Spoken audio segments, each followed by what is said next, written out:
across the globe, we are living through very crucial times in history right now. We are more polarized than ever, and hatred is being spread from all over the world. And when hatred is rising, so must we. So my advice is very, very simple. My message is very simple. Don't panic, organize. When the people join together and fight for what's right, we will win.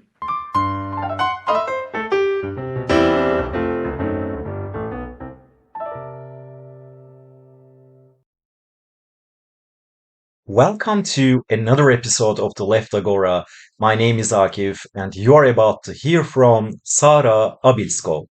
Since July 2024, she has been the chairperson of Rød-Grøn Ungdom, that is the Red-Green Youth in Denmark. Established in 2020, the Red-Green Youth is an independent youth organization that closely collaborates with the prominent Danish left-wing party Enhedslisten, the Rød-Grønne, commonly known in English as the Red-Green Alliance. Abisko has been a member of the Red-Green Youth since 2020 and of the Red-Green Alliance since 2021. In this episode, we talk about the Red-Green Youth, its role in Danish politics and society, and its relationship with the Red-Green Alliance. We also explore how the Red-Green Youth engages with other European youth organizations, reflect on the current state of the left in Europe, and hear Abiskov's own experiences and perspectives in politics. And now, here is my conversation with Sarah Abildskov. The Red Green Youth was founded in 2020 as a political youth organization. It collaborates with the prominent Danish left wing party, the Red Green Alliance. For listeners new to the Danish left wing politics, what is Red Green Youth? And as the chair of the organization, how would you describe its role today? Could you also explain your relationship with the party, the Red Green Alliance? Yes, absolutely. So, Red Green Youth started as a response to the 2019 national elections here in Denmark.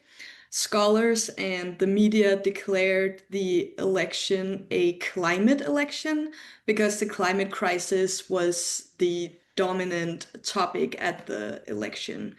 And the weird thing was that even though the climate crisis was on every person's lips during this election, the two most progressive Green parties, the Red Green Alliance and the Alternative, lost a ton of voters compared to the previous elections. So while Yeah. the climate crisis was on everyone's lips, it didn't at all reflect on the electoral results. And that made young progressives come together to form a new strategy, a new organization, organizing young people from all over the country to form a new organization with a clear purpose to um, Yeah. make this change. So, like, take advantage of already established power structures, adding on the creativity and the vigor of the young generation to make a real change, addressing both the climate crisis and the growing inequality, which are, in our view, intertwined. So that movement turned into the Red Green Youth, and we quickly made a deal to collaborate with the Red Green Alliance, which is the political party in the Danish parliament, which to the greatest extent shares our worldview, meaning that we endorse them to elections and we volunteer for them during and in between elections. And today, the Red Green Youth has become a huge campaigning machine. We work tirelessly to make real changes locally here in Denmark, but also fighting against injustices across the globe. So our role in the Danish political system is that we're a movement of a new generation wanting to see real change, and we call ourselves socialists, climate activists, feminists, and anti-racists, and anyone who can see themselves in that project can take part of it. Yeah. Could you please further clarify your relationship with the Red-Green Alliance? What is the current legal status? Are you a young wing of the party, or a youth wing of the party, or are you completely an independent organization which is highly associated with the party? Yes, the latter. We're an independent organization. You can be a part of the Red Green Youth without being a part of the Red Green Alliance. But a lot of people in the Red Green Youth sympathize with the Red Green Alliance's political project, and that Yeah. is why we as an organization collaborate with them and we volunteer for them and endorse them at elections. So we have like this really tight relationship collaborating on big and small things and asking each other for advice and coming with inputs to policy development and stuff like that. But we're not like an integrated part of the Red Green Alliance. We are an independent organization, and you don't have to be a member of the Red Green Alliance to be a part of the Red Green Youth. Perfect. So we have the full picture now. And it was also very interesting what you said about 2019 elections. It was a huge, the climate issues, the climate crisis. It was a huge concern for many people. It was a dominant concern, a dominant discourse prior to the elections. But this concern and dominant discourse did not translate into good results. And it basically motivated the establishment of such an organization like yours. That was very, very interesting. And let me move now to another question. According to your website, your organization has 34 local branches across Denmark and more than 1,000 members. And perhaps you can also update us about the current numbers and everything. So what specific political problems or issues are you prioritizing nowadays?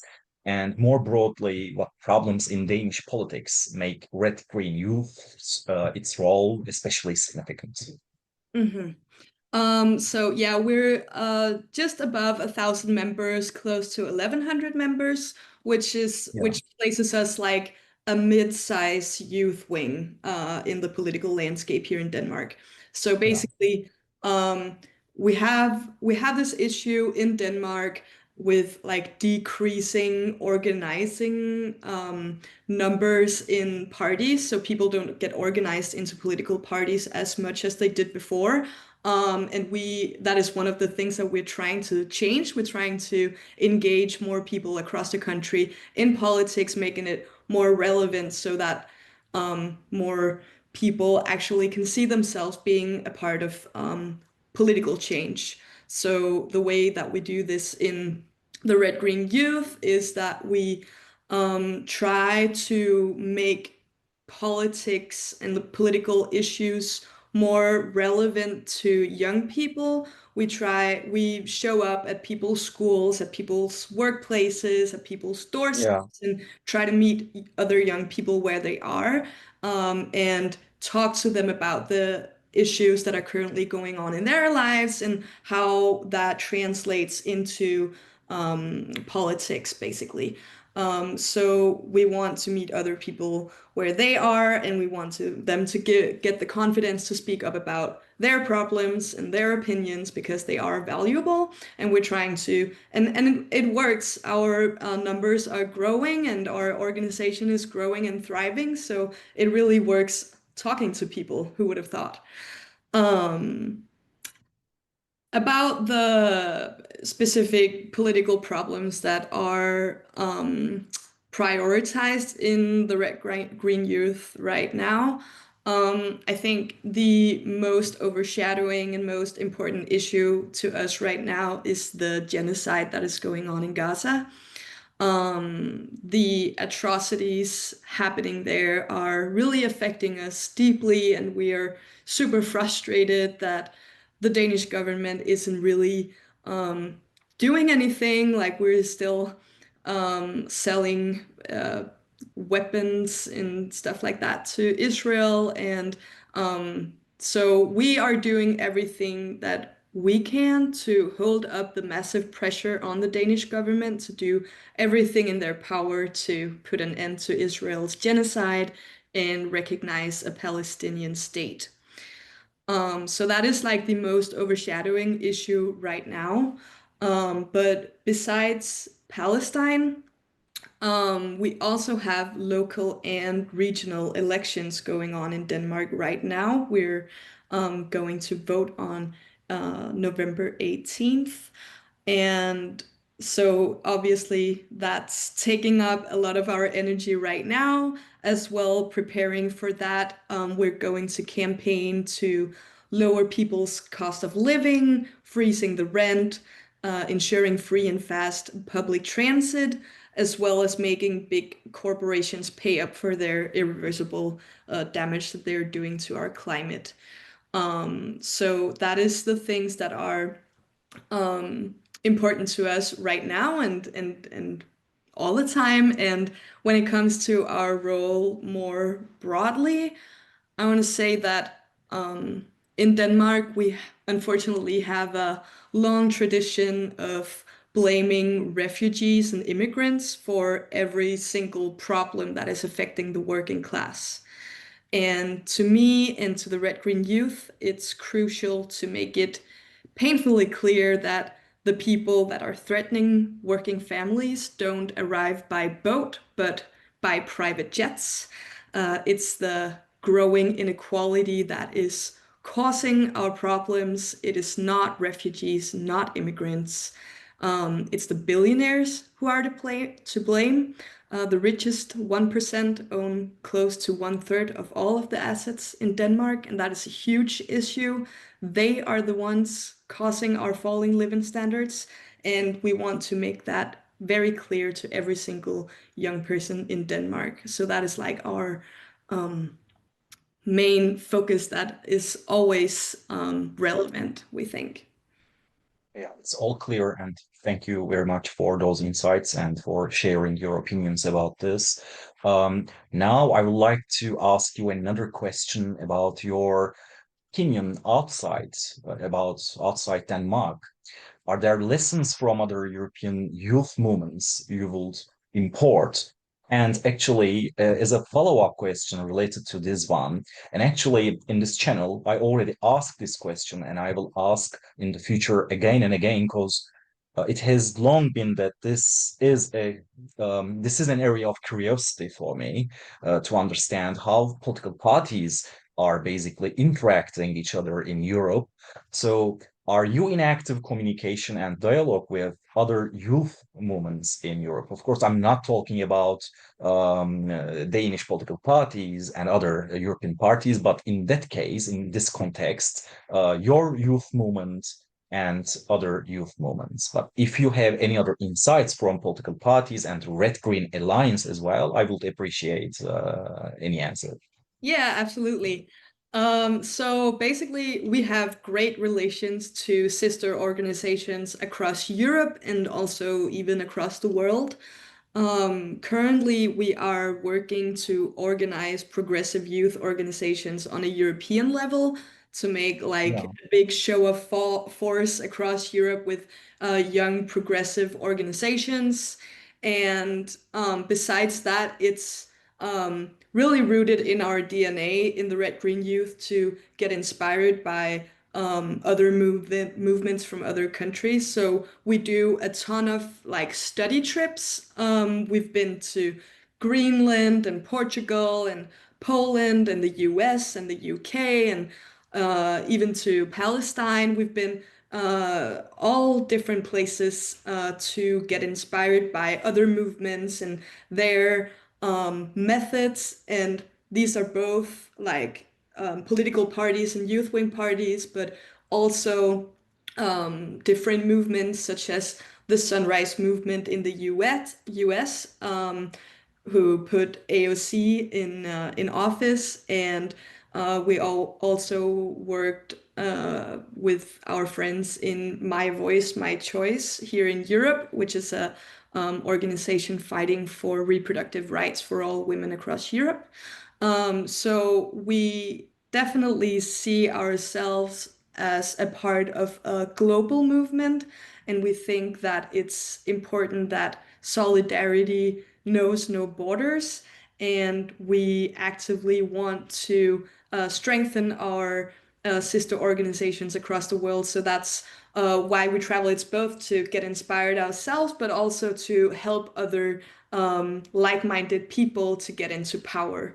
Um, so yeah, we get lots of lessons all the time, both in terms of like organization or like organizing methods, door knocking tips and tricks, and so me and stuff like that that we get inspired from all over the world, and even the way that we communicate about certain issues.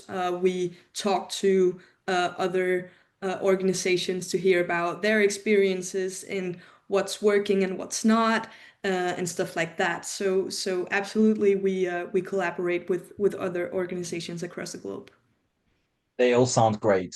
Mhm. And you already summarized very well about how your organization is prioritizing some issues currently and also in general in Denmark. But now, at the individual level, I would like to ask you a question about how you see the current state of the left in Europe. Mhm. Not necessarily how your organization perceives the situation, but as an activist, as a young politician, how do you assess the current situation in Europe and also in the world, of course? Yeah. What urgent issues, in your opinion, should political parties, political movements address at the local, national, and even supranational levels, in your opinion? What is going well, what is going right, and what is really wrong with the current state of the left? Yeah. So I reckon, unfortunately, that the left is under massive pressure all over the world, especially here in Europe, but also in the US and other places. And I think that center parties across Europe have neglected working class people for decades. They have been feeding the polarization by taking money out of hardworking people's pockets and handing them over to the ultra rich, and then scapegoating immigrants and queer people and other minorities when people's lives are getting worse. And unfortunately, left wing and center left wing parties usually respond to this situation by mirroring the demonizing rhetoric of the right to win over more voters instead of actually addressing people's problems directly. So I believe that left wing parties and even center left wing parties need to double down on progressive policies, making a vision of a better future, and address people's real problems, which are the rising cost of living and the destabilization of our environment, and like creating an uncertain future. I think it's really, really important that left wing and center left wing parties actually dare to hope, dare to paint the vision of a better future for all. And we need to be very, very clear that the so-called culture war that is going on in especially Western countries right now is a distraction, and we need to turn our attention away from the culture war and on to the class war. Um, so that specifically means addressing the rising cost of living, and people being uncertain whether they can pay rent or pay medicine for their kids, or stuff like that, and also addressing the overshadowing climate crisis um, in a way that recognizes people's frustrations I think that in Denmark and probably in a lot of other countries as well, people generally, when we talk about the climate crisis, feel a sense of guilt and, um, I don't, and maybe a resistance as well. Like, I don't want to change the way that I live. And I think we need to place the responsibility where it actually is. So, like in big fossil fuel companies, and in Denmark we have companies like Maersk and Bestseller and all of these huge companies that have massive emissions and are doing damage to our climate year after year without being held responsible. And obviously, people feel frustrated when we are the ones who have to change our way of living so that the big corporations can just keep on, business as usual. So I think it's very, very important that our politicians address the rising costs of living and address the huge companies that are actually making our climate crisis worse instead of blaming regular people. I think that would um, be a better way to envision the future instead of blaming immigrants and refugees and queer people and other minorities for our lives getting worse. Yeah. At the beginning of your answer, you said that, please correct me if I'm mistaken, the left is under massive pressure. You mean the left to the center left, Yes. I assume. So could you further clarify, could you explain what this pressure is in your opinion? Hmm. Yeah. So one thing that the right-wing parties are doing that is a challenge to the left is that they are feeding into people's fears. They are addressing actually people's problems, but putting the blame on the wrong people, in my opinion. And I think that this gives working class people, especially, a sense of someone, that the right wing parties are taking them seriously, and the left is feeling a bit farther away from working class reality.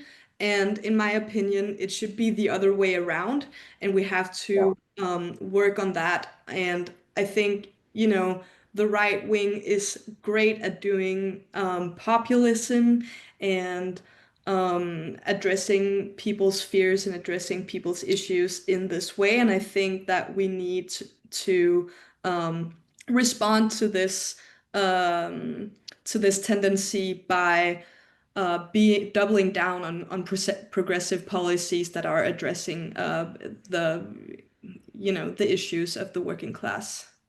Yeah, yeah, I understand absolutely what you mean.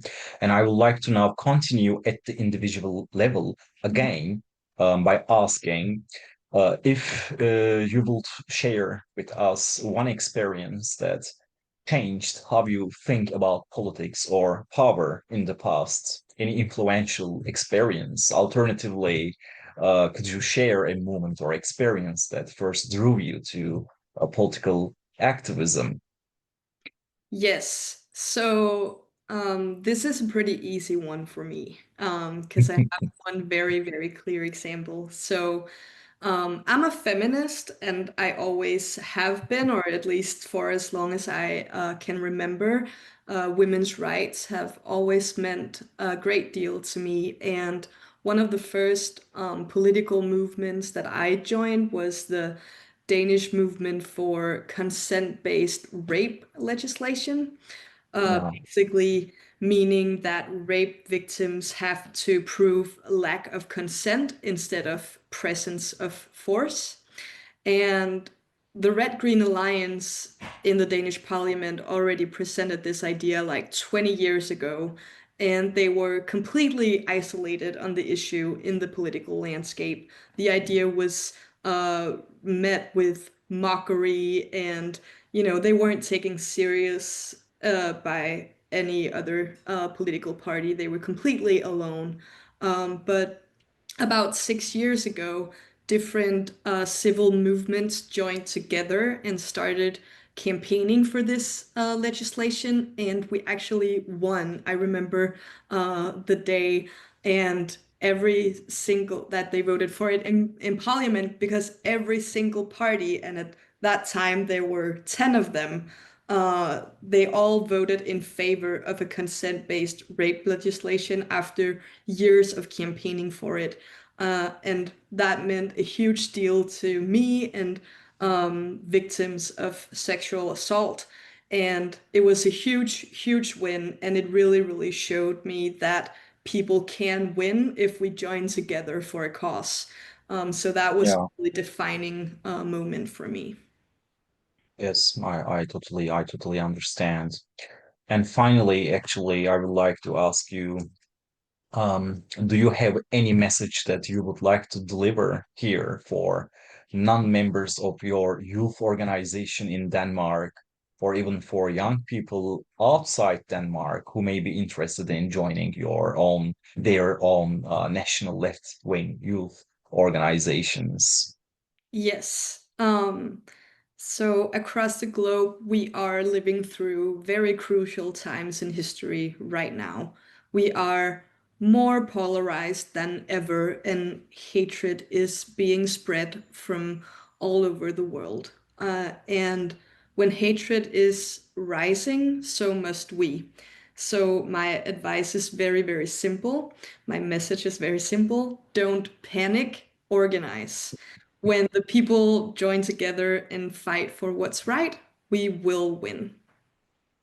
I totally understand.